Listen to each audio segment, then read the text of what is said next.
Okay, Biff, I'm back.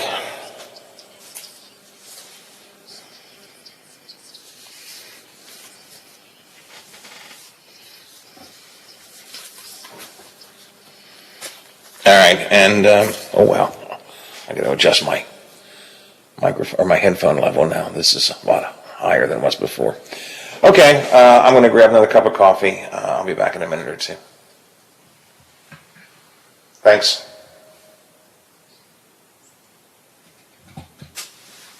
So you only pay for what you need. Here's a repetitive ad. Okay. Research shows that people remember radio ads with repetition, so to help you remember, the Liberty Mutual Insurance Company customizes your home insurance so you only pay for what you need. Here's a repetitive ad. Only pay for what you need at libertymutual.com. Liberty, liberty, liberty, liberty. I'm Sherry Preston, ABC News. I'm Dave James on the Ohio News Network. Governor Mike DeWine, along with Lieutenant Governor John Husted and the head of the State Department of Natural Resources, are spending the day in Port Clinton and on Lake Erie, celebrating Fish Ohio Day. Governor James Rhodes started Fish Ohio Day in 1979 to promote the recovery of fishing in Lake Erie. The focus has remained on conservation and management of the Lake Erie fishery. Ohio State University released new details yesterday about plans to return to full capacity at Ohio Stadium during football season. Ohio State Athletic Director Gene Smith says masks will not be required. We would hope that if someone's unvaccinated, they would wear a mask out of respect for others, but that's not something we're going to control. All tickets will be scanned electronically. That means no paper tickets. At concession stands, it'll be all cards and no cash. Ohio State's home opener is a big one, a top 25 matchup with Oregon on September 11th.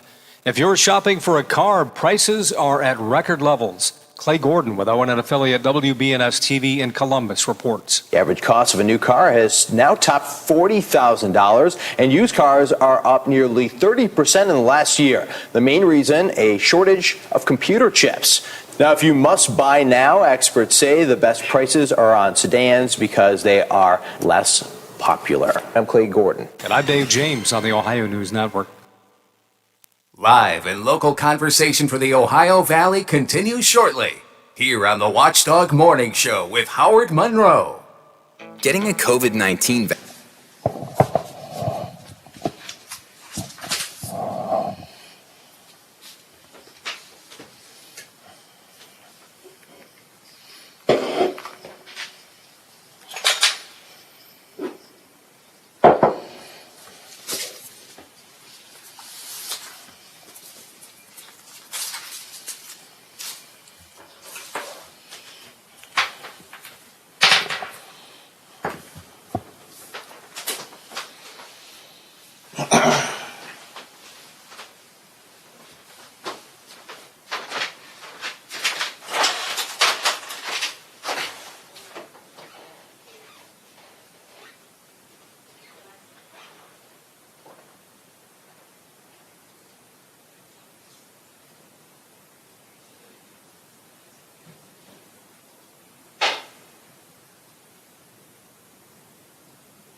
Okay. Yup. That makes sense. It is the Rockies. Coors Light, the world's most refreshing beer. Coors Brewing Company, Golden, Colorado. With great beer comes great responsibility. For all of your IT needs, visit OmniPerforms.com. Omni Strategic Technologies, the only IT company that the watchdog trusts. Wheeling Coin and Hobby on 10th Street in Wheeling, next to the Bridge Tavern in downtown Wheeling, wants to buy any and all unwanted gold and silver jewelry. They are paying top dollar for 10, 14, 18, and 22 karat gold plus 925 sterling silver. They also want to buy collectible coins and paper money from before 1933. Wheeling Coin and Hobby is open daily from 9 a.m. to 5 p.m., Monday through Saturday. Coin and Hobby, 304-232-8430, and add them on Facebook. 1 in 3 adults has prediabetes. 1 in 3. That means it could be you, your football buddy, your football buddy, or you, your best man, your worst man, you, your dog walker, your cat jogger. While 1 in 3 adults has prediabetes, with early diagnosis, prediabetes can be reversed. Take the risk test at doihaveprediabetes.org. Brought to you by the Ad Council and its Prediabetes Awareness Partners. Hello, everyone. Thank you very much.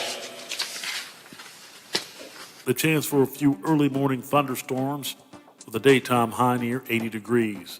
Showers likely through the evening and the overnight with temperatures down to about 69 degrees for the low. Another chance of seeing some early morning scattered showers and storms for your Friday with temperatures in the upper 70s. Have yourself a great day, everyone. From the Watchdog, I'm Darnell Foster. The views and opinions expressed on the following program are not necessarily those of this station or its sponsors.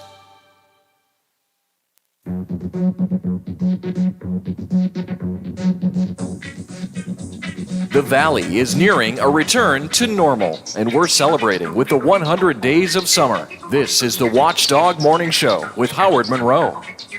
Well, it is cloudy. It's going to be cloudy and rainy throughout the day today. Kind of a verstunkte day.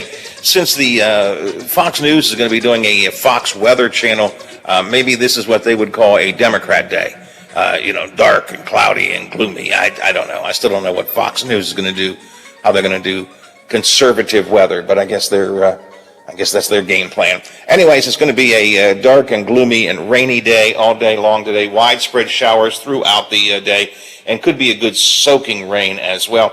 High today, 81 or so, but right now 69 degrees, cloudy at the Wheeling, Ohio County Airport. It is 70 degrees here at the home studios and 69 degrees at the Robinson Auto Group Studios downtown Wheeling in the heart of the Ohio Valley. Coming up, now that Wheeling Council has officially approved creating a homeless liaison, and we talked to the mayor about that yesterday, we'll take a detailed look today at the job description template that has been suggested as the city manager works out the details of this proposal. Bel Air's police chief has been added to the federal civil rights complaint, claiming a village cop repeatedly demanded sex or she would be arrested for drug possession. West Virginia House gearing up to look at hunger in the Mountain State, and we had a report this morning on the latest kids count numbers on child poverty in West Virginia. Political Insights, Mitch McConnell admits to a home state audience yesterday actually, that he voted against the American Rescue Plan, but boy, he said, isn't it great you're going to get money from it. What hypocrisy. Marjorie Taylor Greene makes another Nazi comparison. Former President Trump files lawsuit against major tech companies. I got all that coming up this morning. Plus parenting then and now, and a poll on belief in alien life. Right now, let's welcome to the show, as we frequently do, Metro News statewide correspondent Brad McElhenney. Good morning, Mr. McElhenney, sir. Good morning. Based on your doing the show this morning, I assume you were not the $1 million baby dog winner yesterday. I was not. I quickly checked yesterday when the list came out to see if I won, a weekend getaway or a gun or a rifle or a hunting license or any of those things. I wasn't on that list. So I held out hope. For later in the day. I thought maybe he'll come to the house. I was excited. I thought maybe baby dog will come to my front door. And they'll be there and he'll go, why, you Howard Monroe, I'm going to give you $1 million. It didn't happen. No. Well, I mean, you're pretty committed also, so I might have been unfair. If you won the $1 million, I assume that you get so much satisfaction out of your interactions with the public, the back and forth, the give and take, the conversations, that you will be right back on the air the next day. I don't know about the next day. Oh. I don't know about the next day. I've always said, in all seriousness, if I won, I would probably find a way to keep on doing the show. I might do it from the beach from now on, or a Caribbean island or something. And the show will be whenever it is. Right, exactly. When the mood strikes me to get up and to do the show. Yes, exactly. But I don't think the next day. I don't think so. Brad, you had to chuckle. In fact, I think you may have made a tweet about this. You had to chuckle, though. He gave away one of the trucks at a Hardee's. Yeah. Well, and it's been 2 weeks in a row that Hardee's has made a special guest appearance. There was one last week also. I'm trying to remember where that Hardee's was, but so the governor does not really mention Hardee's that often when he does like to make references to Applebee's and Bob Evans and Wendy's, but I don't think Hardee's is in the upper echelon of his references. However, so there's a Hardee's right off the Lewisburg exit, and there's also an Arby's. And my understanding is Hardee's is the governor's breakfast place to go, and he will get a biscuit. And I actually dropped by there once and quizzed the staff, and they said the other quirk that I found kind of endearing is he gets just a single burger patty for a dog, and at that time they just sort of described the dog generally. And the governor actually has multiple dogs, but the one dog, baby dog, gets all the attention. So I don't know if the burger patty goes to baby dog or not, but there is a soft spot in the governor's heart, or maybe a hard spot in the governor's heart. Hardee's. I don't know which. For Hardee's, yeah. It's a Hardee's He does spot. love him some Hardee's, and however they're doing these liaisons with people who win, I don't know quite how that works. Somebody reaches out clearly, and they agree to meet them somewhere. And for whatever reason, Hardee's is trending. I was watching the video of the governor at the Hardee's, and that was a truck I think he gave away. And I could be reading this wrong, but I thought that the guy was almost a little bit embarrassed. The governor comes in, why is your name Bob? I'm looking for him. Is that you? Do you know who this is? And the guy goes, there's baby dog. Kind of like, yes, baby dog, I know. I know it's baby dog. Baby dog confirmed. Yes. So I think he made 2 personal appearances yesterday, one for a truck and one for the $1 million, right? I think there was one more personal appearance, though I didn't say much about it because it was not at a Hardee's. There was a Fairmont truck winner. So the governor made the rounds. Fairmont, I think, is where he began with a truck, and then Clendenin and Kanawha County at the Hardee's for another truck, and then $1 million in Mercer County. I try, in all seriousness, I try not to be overly critical because it is kind of fun. I mean, this whole baby dog thing is kind of fun. But I call it a Publishers Clearinghouse tour. It's kind of like when the Publishers Clearinghouse shows up at the house, we've got that giant check for you. I get that feel. But in all seriousness, and apparently the governor even acknowledged this yesterday or earlier this week, Brad, the point of the Do It for Baby Dog contest, all of these things, was to encourage more vaccinations, and that's just not happening. It sure doesn't seem like it. I mean, if you navigate to the DHHR webpage and then go to the vaccination tab, I mean, it looks like a water slide, and it's pretty steep at the beginning, and then there are some dips, and finally it's kind of just sort of leveling out where you might splash down. It may be persuading some people around the edges, and everyone counts, if you're protecting yourself and your family against this virus, but it doesn't appear that it has set off vaccination mania in the state. So, I mean, it's, you weigh that, it's $10 million in prizes, CARES money that the state received April of 2020. And that CARES money could have gone to a variety of things, keeping businesses afloat, helping pay for unemployment. There was a broadband. Of course, we're going to get even more broadband money, but a broadband component could have gone to a lot of things. And so it's going to this. And I agree that the sentiment across the board is that it is not a game changer. One of Hoppy Kercheval's favorite phrases. The issue came up with the governor at one of his press conferences this week, right? I mean, but he reaffirmed that he's not. He acknowledged, correct me if I'm wrong, because I think I'm remembering this correctly. He acknowledged that it really isn't increasing vaccination rates, but he's also said he's not going to pull the plug on the baby dog contest.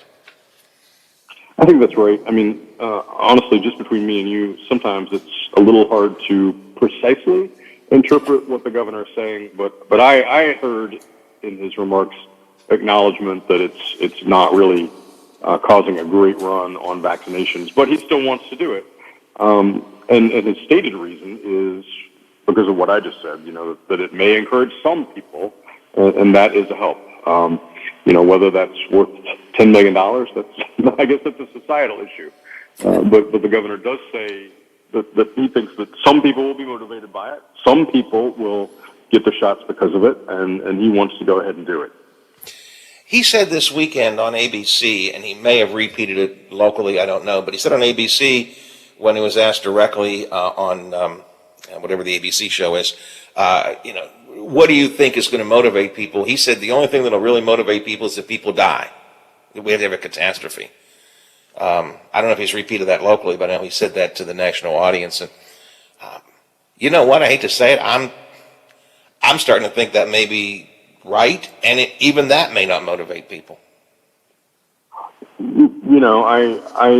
That may be right, and you are correct that he said it on ABC's This Week on Sunday, and then said essentially the same thing at his briefing Tuesday, and then said it again on Talkline when asked about it. But when I reflect on it, I mean, we've had hundreds of thousands of deaths across the country, and thousands of deaths. How many have we had? I think getting towards 3,000 deaths in West Virginia over the course of the pandemic. So, I mean, if people aren't already motivated by that, do we really think that another surge or another set of deaths is going to be the motivator? I mean, I'm not even sure about that, given what the country and the state have already been through. I tend to agree with you. And I had a poll this morning, I think it was a Kaiser family poll. Something like 38% of Republicans say they just are not going to get a vaccine, period. It does break down Democrat versus Republicans, but I mean, there are just folks who are saying, I will not get it. And some because they don't believe that it's needed, others because they don't believe that it's safe. But I mean, there is just a core of people out there. I don't get it because it doesn't make sense to me that you would not want a vaccine, but there's a core of people who are just simply not going to get vaccinated. And I don't know, in all seriousness, I don't know what you do about that. I don't have any suggestions on how to overcome that. Yeah, I agree with you. So I think we've got a couple things going on. West Virginia's numbers are pretty good in terms of the older population. About 2/3 of people over 65 about 3/4 are vaccinated by now. And I don't know what's the deal with the holdouts in that group. It may be the politicization that you're talking about. But the younger demographic is where West Virginia really lags behind. The people who were originally supposed to be motivated by savings bonds, 12 to 35 years old. And, I think those folks maybe tend to think, well, I'm younger, I'm pretty hardy, my immune system is good. And they've been told for a year that they are the least likely to suffer from the most serious effects of COVID. So that is a demographic issue, but it does feel like there's a politicization issue also. And I don't have numbers on that, but that's me observing the comments I see and hear, and it's I think the same group of people that were really anti-mask, anti-shutdown, and it seems to be picking a political team, and that's where the politics is right now, but also sort of a general distrust of authority, distrust of the media, distrust of the government telling you got to get a shot. And I think that's at play here, too. Washington Post ABC poll that I mentioned, 93% of Democrats say they've either received a vaccine or plan to get one. Only 49% of Republicans. So there's a very clear political divide. And in this Kaiser Family Foundation poll that I'm looking at, and they've polled once a month since going back to December, in every poll between 28 and 38% of Republicans say they would definitely not get vaccinated or would only get vaccinated if the government forced them to do so.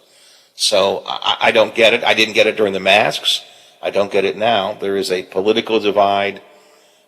There's a belief divide. And again, I don't. And by the way, although we're talking about Governor Justice, President Biden's facing the same problem. I think he said this week, or his press secretary this week said, well, if we have to, we'll go door to door to try to convince people to get vaccines. I think there's a group of people you're never going to convince. Yeah, I'm with Hoppy on the I'm not sure the door to door. When people come to my door, I tend to get annoyed. Have you thought about solar panels? No. Do you need help with your spiders and ants? No. So that's kind of where I am when anybody comes to the door. But I can't help but think, I don't agree with this, but I can't help but think of the old Ronald Reagan thing.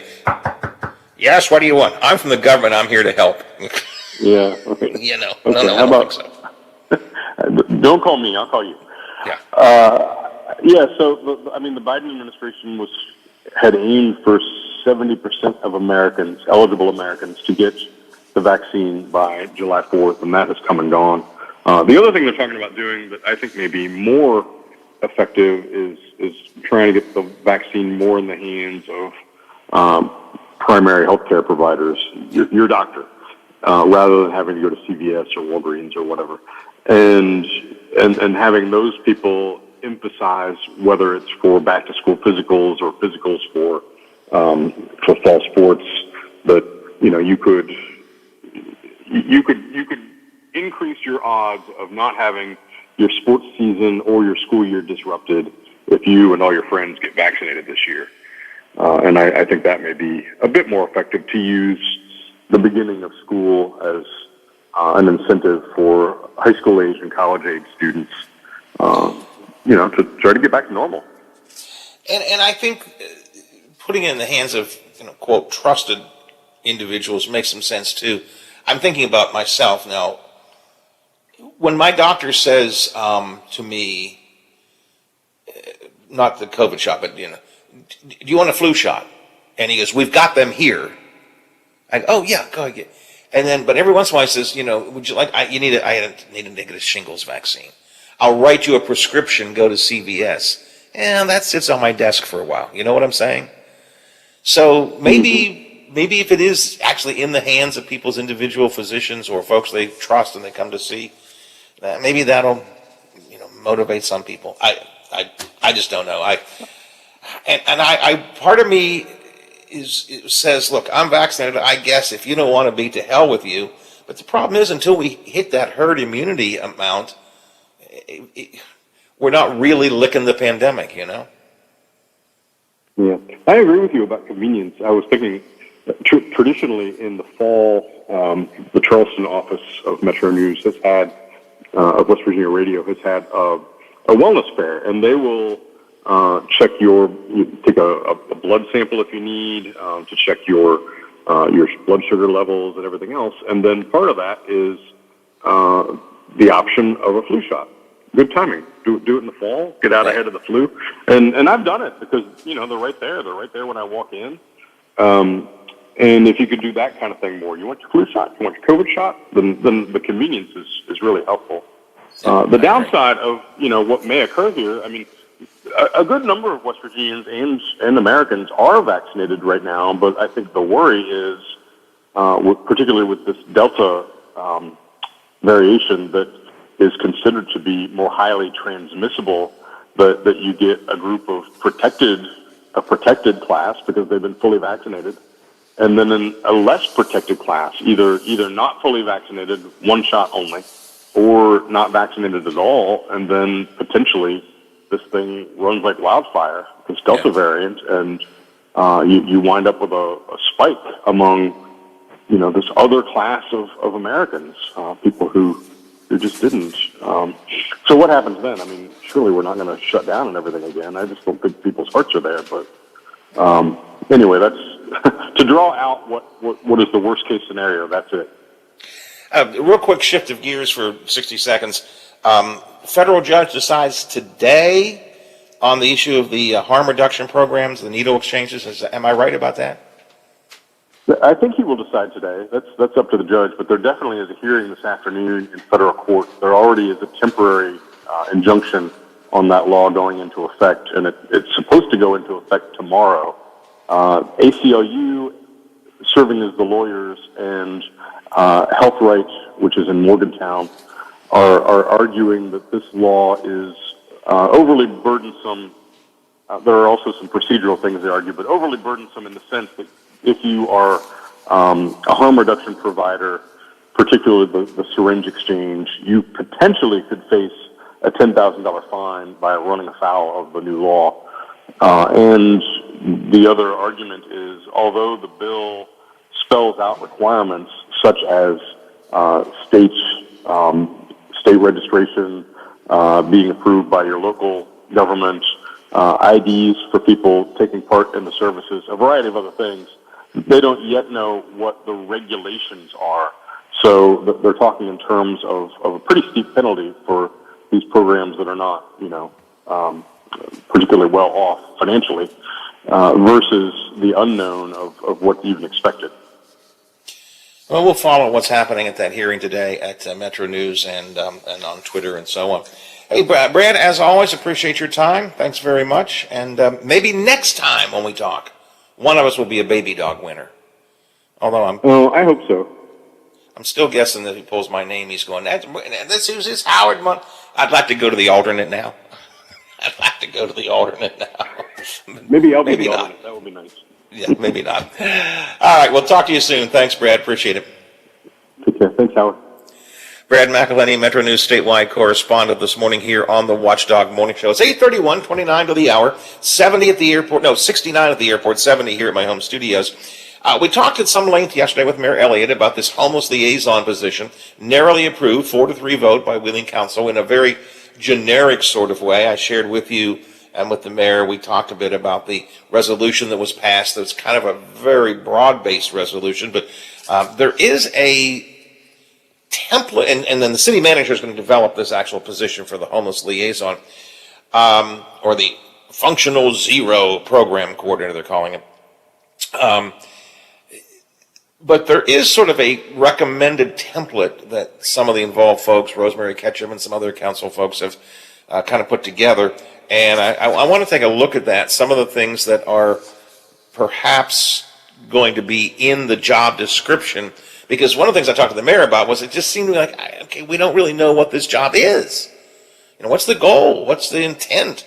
And we have some very broad-based concepts. But this job description gives us a little bit better look at that. So I kind of want to run it down with you coming up in the next segment of the show. Got a couple of leftover texts from yesterday, too, that I apparently missed yesterday on the issue of homeless liaison, and I'll get to those. And I always hear this, Biffy, well, I never know when's a good time to call. And invariably, somebody calls like 2 minutes till a newscast, and we can't get them on the air. So let me be clear. The rest of the show is a great time for you to call. I got a lot to do, things I can share with you. Biff and I are going to talk about some things. But if you've got something on your mind, 304-232-8255, 304-232-TALK. We'll take some phone calls if you'd like to do that, all right? So the next 90 minutes, I've got plenty of time between now and 10 o'clock to get you on the phone line if you would choose to.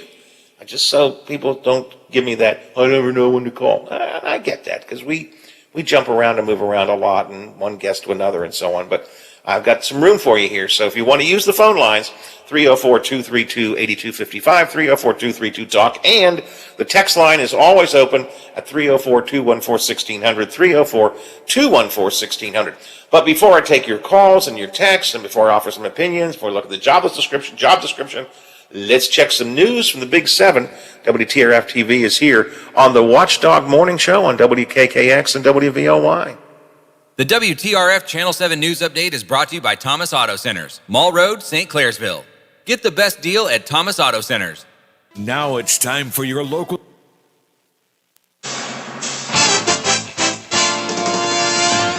Metro News Sports. Good morning. I'm Joe Mercado, the WVU alumni basketball team best watchdog. Good Thursday morning, Ohio Valley. I'm Biffy, I can take another break. We can do 2 segments here, so you can hold some spots if you need to, since I skipped the 8:20 break.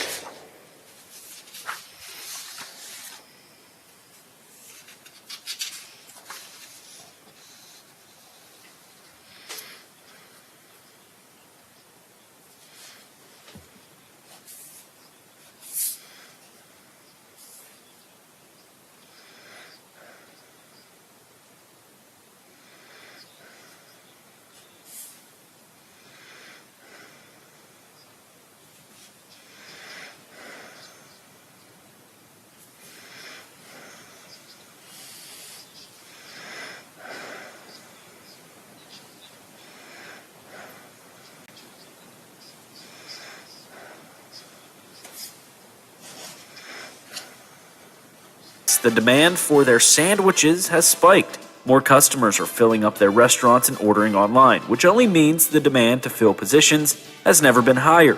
There's a variety of positions up for grabs right now, anywhere from bartenders and servers to cooks and hosts. They're hosting a hiring event today and another on the 15th. Both go from 11 to 8.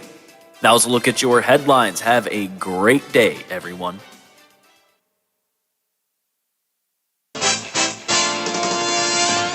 Metro News Sports. Good morning.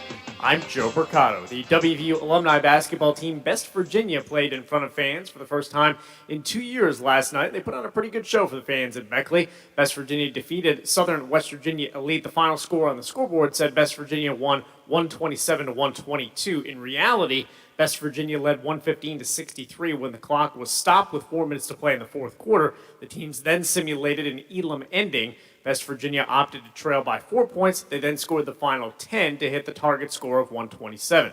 Nate Adrian led West Virginia with 21 points, and 7 more players scored in double digits. Head coach James Long says an exhibition game was an important step in the development of the team. You're going to have foul trouble. You're going to have fatigue. We only have 10 days to get ready for this, so guys aren't going to be in mid-season shape.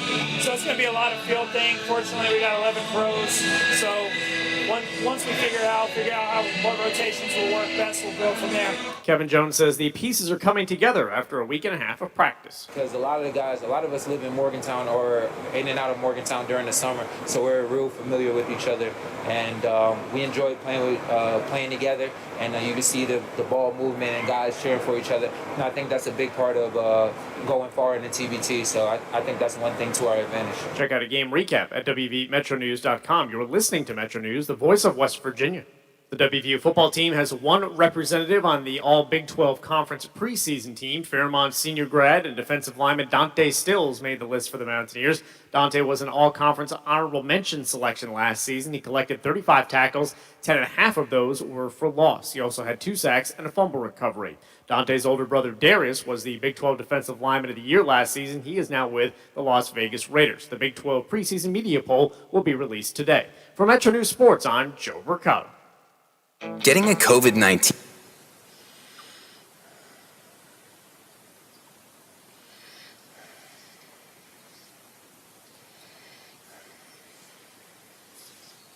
across West Virginia.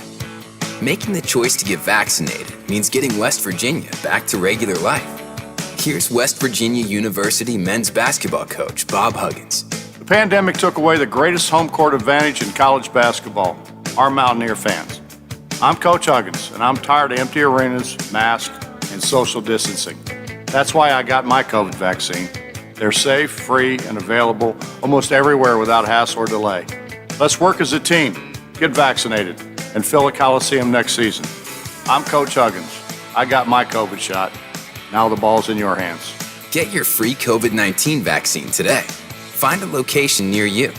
Visit vaccinate.wv.gov. Now at Menards, save big money in your next painting project with 11% off everything. Get professional results in your next painting job with pro-quality brushes, rollers, and tools from Purdy, the #1 brand preferred by the pros. Menards has the largest selection of Purdy products with over 150 in stock, all 11% off. Good through July 10th. Savings are mail-in rebate. Some exclusions apply. See store for details. Save big money at Menards. Wheeling Coin and Hobby on 10th Street in Wheeling next to the Bridge Tavern in downtown Wheeling wants to buy any and all unwanted gold and silver jewelry. They are paying top dollar for 10, 14, 18, and 22 karat gold plus 925 sterling silver. They also want to buy collectible coins and paper money from before 1933. Wheeling Coin and Hobby is open daily from 9 a.m. to 5 p.m. Monday through Saturday. Coin and Hobby, 304-232-8430, and add them on Facebook. Does your dog need groomed or walked? Are you looking for a pet sitter or dog boarding options? If so, call Dirty Paws, Wheeling's newest pet care service, providing the Ohio Valley with everyone's pet care needs. Check us out on Facebook at Dirty Paws WHG or call 304-639-7754.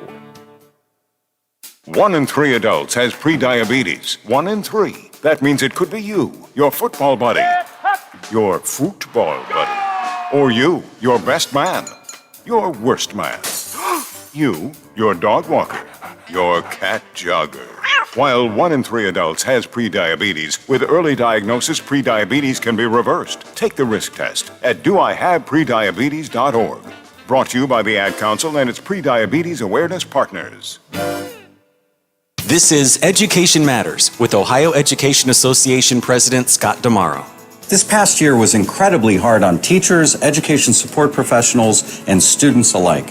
But instead of focusing on tedious academic drills to make up for lost ground, everyone needs to reset and focus on the social and emotional growth opportunities that come with a normal summer break. Get out and enjoy a true summer of fun. Education Matters, brought to you by the Ohio Education Association. This is a big deal. Now, at healthcare.gov, millions more people can afford health coverage. Due to the COVID relief law, 4 out of 5 customers can get a plan for under $10 a month with financial help. From doctor visits to preventive services to prescription drugs, these are quality plans. You can do this. You can have coverage as soon as August 1st if you sign up now at healthcare.gov. Paid for by the U.S. Department of Health and Human Services. It's the summer's hottest party, the Circus Saints and Sinners Party on the Plaza. Enjoy all-day live music, food trucks, and ice-cold beverages at the Plaza on Market in downtown Wheeling. Get tickets now at partyontheplaza.org. Hi, it's Tony Caridi, host of the CityNet Statewide Sports Line right here on Metro News. Join the Senator, Brad Howe, Coach Greg Hunter, and myself as we discuss the day's biggest sports stories, talking with coaches, former players, and sports writers from all over the state and across the nation, bringing you the latest from the high schools, colleges, and the pro game. So don't miss the CityNet Statewide Sports Line weeknights at 6:06 here on the Metro News Radio Network and streaming live at wvmetronews.com.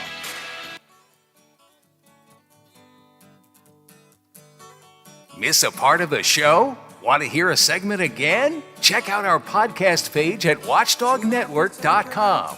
The Watchdog Morning Show with Howard Monroe continues. Maybe I should explain the concept of the watchdog. It's like we're watching out for you. We're looking out to make sure everything is okay in the world. We're keeping an eye on government and business. We're the watchdogs. Biff, I bring that up because I got a tweet this morning. I think she's being humorous. God, I hope so.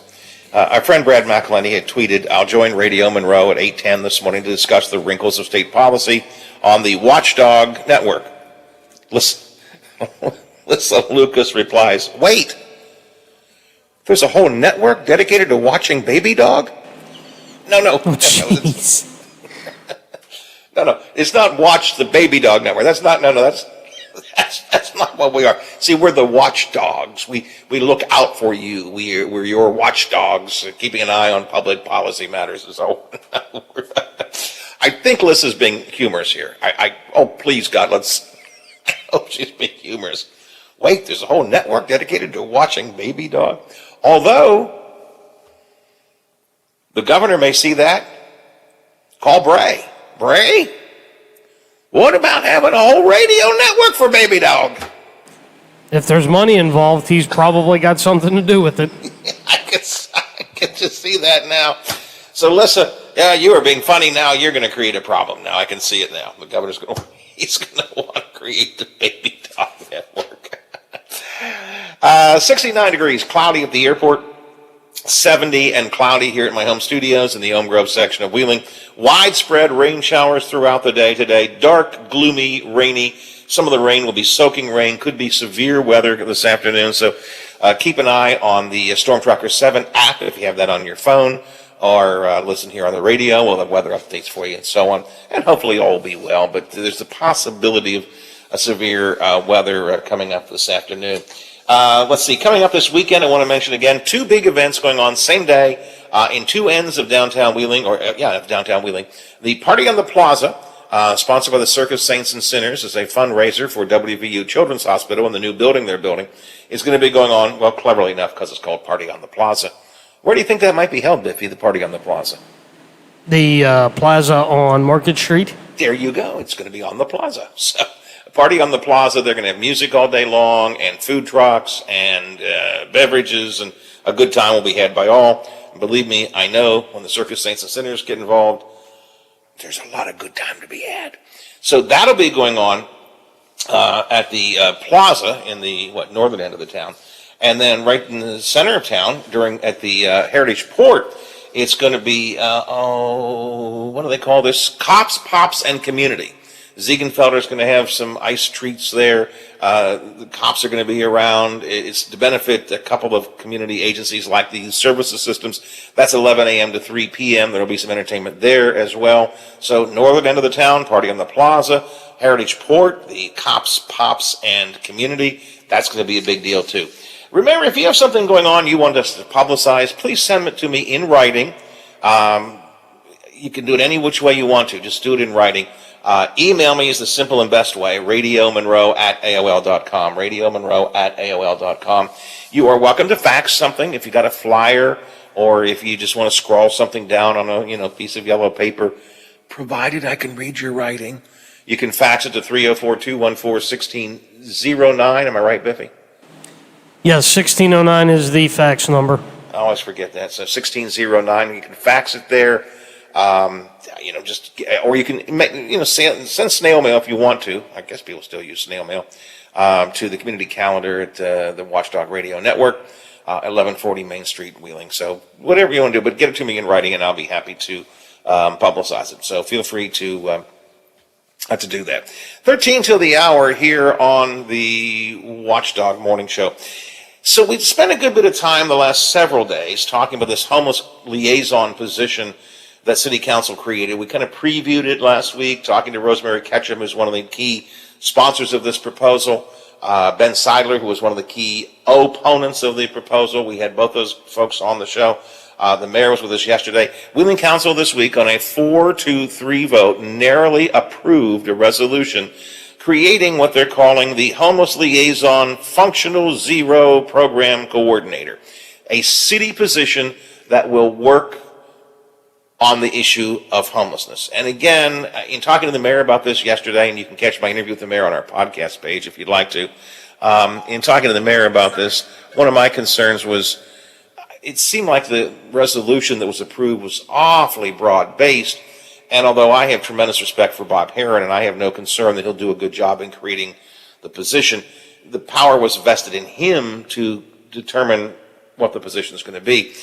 But I do understand, and I have a copy here of the a template, I'm calling it a template, that Rosemary Ketchum and the mayor and others have kind of put together, which can kind of be a guideline as the city manager works on it, which is a little bit more descriptive of this position. And I want to run through some of this. There are a couple of questions I still have. And again, let me say, before I've been saying this over and over again, the caveat is I am 1,000% aware of the problem of homelessness, and I am 10,000% in support of things being done to help the homeless and to deal with the problem of homelessness in our city. I am not, my questions have nothing to do with not being concerned about homelessness. It's just the details of this. It's back to the watchdog thing. Part of our job here is to kind of keep an eye on things. So that's where I'm at. But I do think this gives me a little better idea. Still have some questions. But I want to run through some of the job list description. And the first one I have a question about. Develops, implements, and manages the City of Wheeling's comprehensive support program. What the heck's that? The comprehensive support program. And in the enabling resolution, they talked about the city's comprehensive team. So I guess whoever is hired will sort of create this program is what I guess is going to happen. Whoever is hired for this position will identify, create the objectives and the measure and how the outcomes will be measured. So this person will self-create his or her own goals and objectives. Okay, kind of seems to me the city should have set the goals and objectives. And again, this is a template. Bob Heron may take a little different approach to this. I'm not so sure that you want the person identifying the goals and objectives. I think the city should do that for him, but we'll see. Serves the City of Wheeling's official liaison among the staff, elected officials, and nonprofits and so on. And that's exactly what I think a homeless liaison should do. Kind of just be the coordinator between all of the entities that we have, and we have lots of them that deal with homelessness. Serves the City of Wheeling's representative in aiding with the coordination of services. Okay, that makes sense.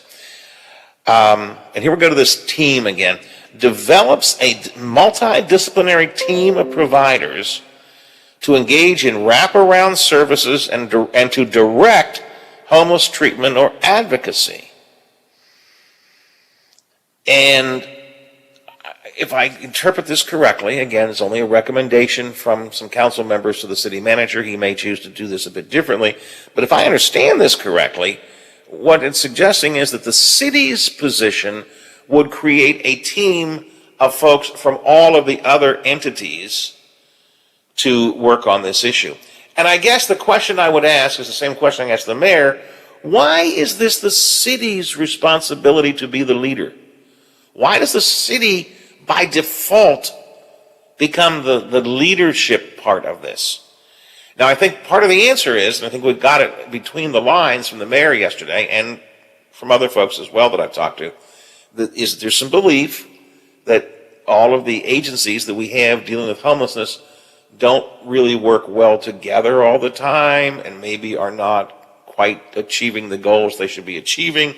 And so I guess the city feels they need to be a spark plug. But again, I sometimes I ask myself, does the city, and this is tough for me being a big government liberal kind of guy, but does city government always have to be the point person for all of this stuff? Another item in this job description is what the mayor kept saying over and over again, and several people said during the council meeting. Finally, I'm seeing it in writing. Maintain real-time data involving the homeless. And that's one of the big things the mayor kept talking about, both the council and on the show yesterday, getting a better feel for how many homeless do we have, how many are sort of native to Wheeling, how many are folks who are coming in, what's the actual statistical, factual, quote, real-time data about homelessness. And I think that's probably a good point. And performs other duties assigned. So that's the position that the city council has, and again, I got this from Rosemary Ketchum. I think that Rosemary and the mayor and some others kind of put this, what I'm calling a template together. And the city manager will have the ultimate responsibility for creating the actual job description. But I would assume he would use this as sort of a template as he moves forward. So every day I'm getting a little bit better idea of what this is all about. And if I can offer one final sort of criticism, it's that we shouldn't be getting an idea after the fact. We should have had a much better idea before the fact. I don't question at all the motives of the council folks who are supportive of this. In fact, I understand them and I applaud them. But I still think the council tends to just do things and then announce them instead of getting some greater input. And it seems to me that this is an example of where these issues should have been, if not discussed with the public, brought to the public's light. We shouldn't be looking at the job description after the fact or the resolution when it first comes to council. It's something we should have had to look at, consider, and think about. But so again, I'm not questioning motives at all. I'm 1,000% behind the motives. I just question the way it's been done. All right, 6 before the hour here on the Watchdog Morning Show. We'll take a quick break, take care of some other business, and we have a lot of territory yet to cover, and a lot of fun to do before we wrap things up at 10. Getting a COVID-19 vaccine is the best way to protect you and your loved ones. The vaccines have been tested. They're safe.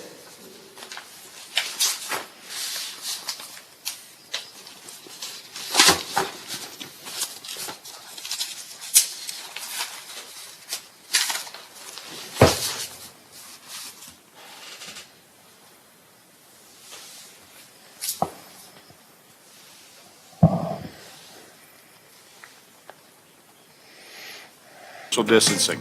That's why I got my COVID vaccine. They're safe, free, and available almost everywhere without hassle or delay. Let's work as a team, get vaccinated, and fill a Coliseum next season. I'm Coach Huggins. I got my COVID shot. Now the ball's in your hands. Get your free COVID-19 vaccine today. Find a location near you. Visit vaccinate.wv.gov.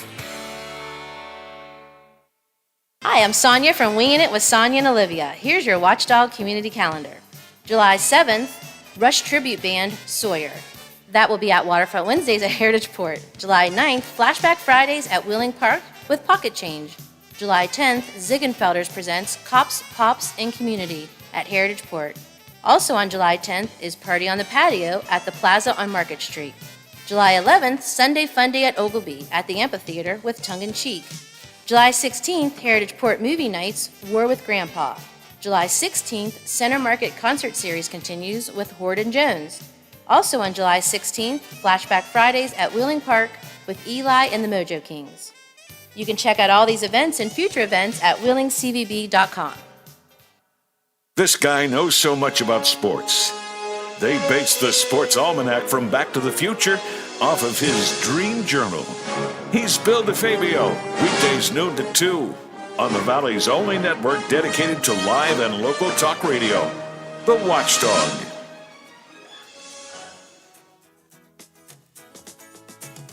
Live and local for the Ohio Valley, the Watchdog Morning Show with Howard Monroe continues.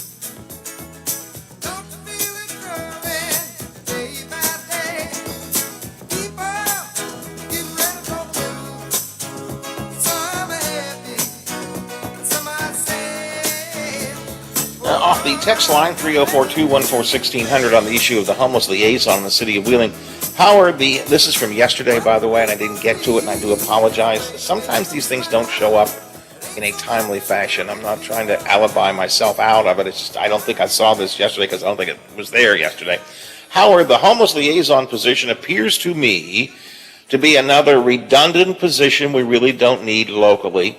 The Wheeling Homeless Coalition is just that, a coalition of all the service agencies who come together routinely to be able to talk about problems and how they can solve those or attempt to solve those problems.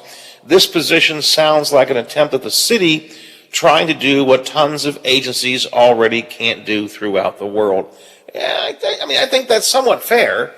I think this is the city saying things aren't quite getting done the way we believe they should be, so we're going to try and be a spark plug to pull the agencies together and maybe get a better sense of things. So I don't think you're totally wrong.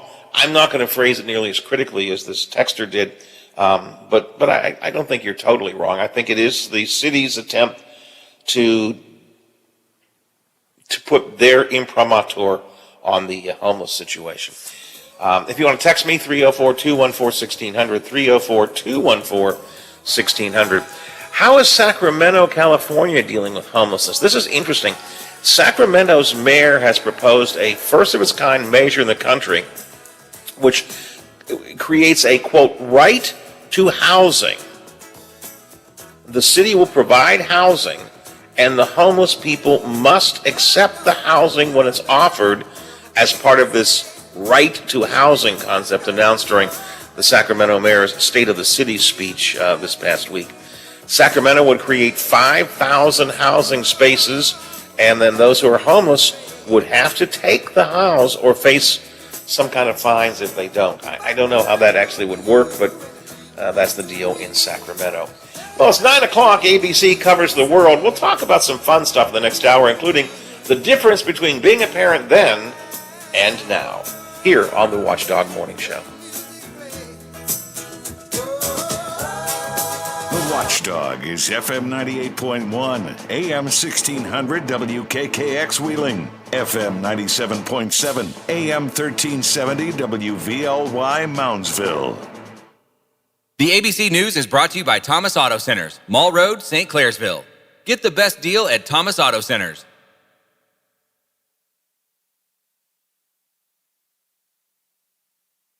Claims last week rose slightly.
I'm going to get some more coffee, Biff. I'll be back in a minute.